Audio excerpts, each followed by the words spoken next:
Bonjour, je suis, Bruno Vergès, chef du service d'endocrinologie, diabétologie au CHU de Dijon. Par ailleurs, je dirige une équipe, INSERM, qui s'intéresse particulièrement, aux risques cardiovasculaires et aux anomalies lipidiques observées chez les patients, diabétiques.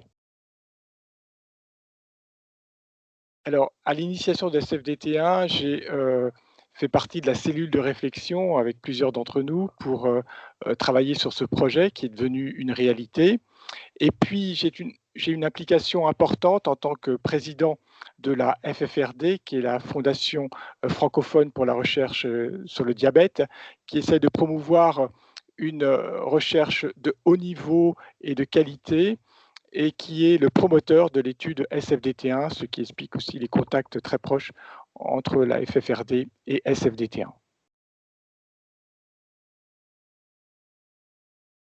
Ma motivation pour rejoindre le projet DT1, était surtout, le but de cette étude qui était de mieux comprendre, certaines complications, des patients diabétiques de type 1, en particulier, les complications cardiovasculaires pour lesquelles on n'a pas encore d'explication claire, de mieux comprendre le mode de vie des patients et l'effet des différents traitements,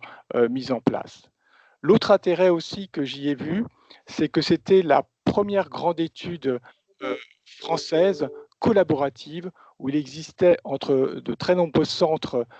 hospitaliers, libéraux, hospitalo-universitaires, une forte cohésion pour réaliser, un travail collaboratif de force et c'était aussi pour moi, une très grande motivation.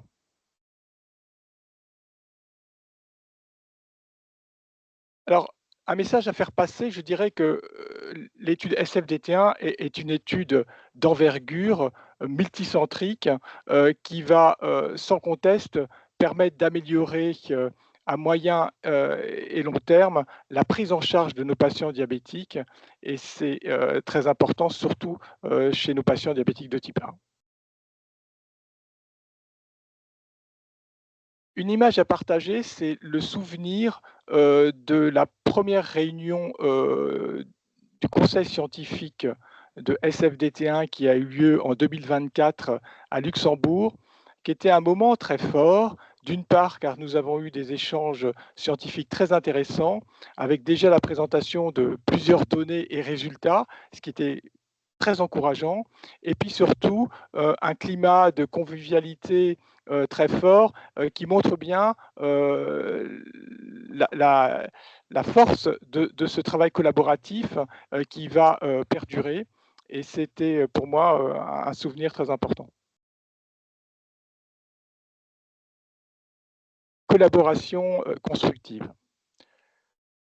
Parce qu'il y a vraiment dans ce travail-là, à côté des performances réalisées, des résultats déjà obtenus, une collaboration exceptionnelle entre de très nombreux, médecins, des paramédicaux et les patients, pour, faire de SFDT1 une très grande aventure, qui, rivalisera avec les plus grandes études réalisées chez les patients diabétiques de type 1 ou de type 2.